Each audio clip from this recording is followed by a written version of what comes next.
салом дӯстон, барои мухлисони футбол шаби якшанбе ҷашни футбол аст. Чанд бозии топ аз чемпионатҳои аврупоӣ дишаб баргузор шуданд. Дар ин видео ҳар яке аз онҳоро бори дигар ба хотир меорем. Лайки қиматбои худро гузоред, мо сар мекунем. барои ғолиб шудан аз хизматрасониҳои ширкати боэътимод истифода кунед. Viyots ширкате аст ки метавонед бар он бовар кунед. Viyots беҳтарин ширкати букмекерӣ дар Осиёи Миёна аст ки ба корбарони нав то $250 бонус медиҳад. Ҳамчунин дар Viyots ҳар моҳ миқдори муайяни маблағи шуморо ба суратҳисоbatон бармегардонанд. Интихоби дуруст Viyots. Ссилка барои то $250 бонус гирифтан дар комментария. Ба ҳама муваффақият.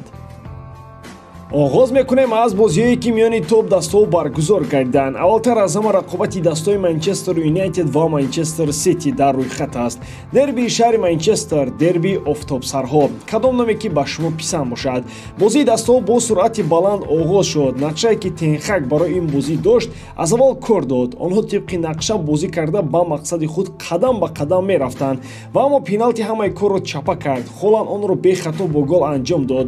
дар нимаи дуввум Холланд як голи дигар зада боз дар голи сеюм ба Фоден асист кард, аммо гап сари голҳои ӯ намеравад. масъала дигар аст. агар дарвозабони МЮ Андре Онана намешуд, девҳои сурх камаш 8 гол сар медоданд. Онана дар ин бозӣ сейфҳои олӣ кард ва метавон гуфт ки ӯ арзанда набуд то 3 гол сар диҳад. Ten Hag пас аз бозӣ чунин гуфт: дар қисми якум бозии мо дар сатҳи олӣ буд ва аммо баъд аз пеналти мо дигар ба худ наомадем.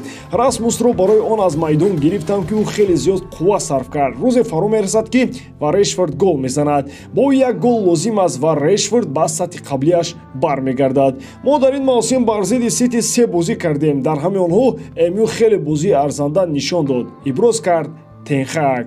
рақобати дигар ки бояд дар сояи дерби Манчестер гум намешуд, дидори дастаҳои Наполи ва Милан буд. аврупо ба вақти зимистона гузашт. ин маънои онро дорад ки дигар бозиҳое ки пештар мисол соати 23:45 оғоз меёфтанд, минбаъд 00:45 бо вақти душанбе шурӯъ мешаванд. Наполи дар майдони худ Миланро аз соли 2018 шикаст дода наметавонад. бори охир дар серия А Милан дар ин майдон Наполиро бо ҳисоби 4-0 ғалаба карда буд. неаполитянҳо қасд доштанд, аммо Милан ин бозиро ҳам бе мағлубияти худ ба анҷом расонд. сараввал неаполитянҳо хеле беҳтар буданд ва аммо дар хатти ҳамлаи Милан Оливье Жиру бозӣ мекунад ки гӯё барои чунин бозӣ офарида шудааст. Оливье Жиру 2 маротиба дар қисми якум гол зада миланиҳоро дар ҳолати хуб монд. фарқият дар стили бозиҳои ду даста ҳис шуд. мавсими гузашта вақте ки дастҳо дар Лигаи Чемпионҳо бозӣ карданд, Наполи прессинг мекард ва Милан бошад хатоҳоро меҷуст. имсол ин ҳолат баръакс буд. Милан дар прессинг ва Наполи талош мекард ки дар контрҳуҷумҳо муваффақ шавад.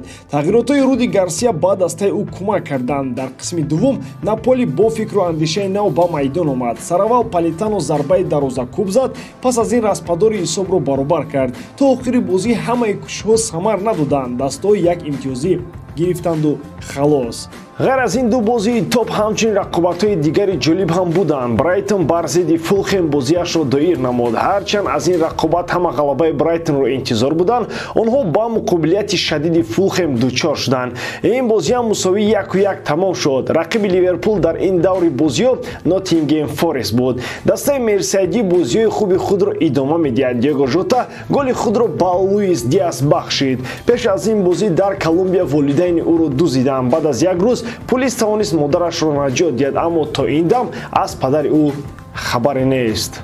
ҳамчунин Дарвин Нунес ва Сало ҳисобро 3-0 карда имкониятҳои Ноттингемро дар ин дидор ба 0 баробар карданд. ғалабаи Эвертонро бар Вестхэм метавон ҳангомаи кӯчак номид. Калверт-Люин муаллифи ин сенсатсия шуд. Астон Вилла Эмери ғалабаҳоро идома медиҳад. дар ин давр шогирдони ӯ бар зидди Лутон ба майдон омаданд ва бо ҳисоби 3-1 дастболо гаштанд. ба бозиҳои чемпионати Эридивизияи кишвари Нидерландия аслан мо камтар таваҷҷӯҳ дорем, вале айни замон беназар кардан ба он наметавонем. мағзи масъала он аст ки ПСВ бо ҳисоби 5-2 Аяксро шикаст дод ва айни замон Аякси таърихӣ ва машҳури олам дар зинаи охирини ҷадвал қарор дорад.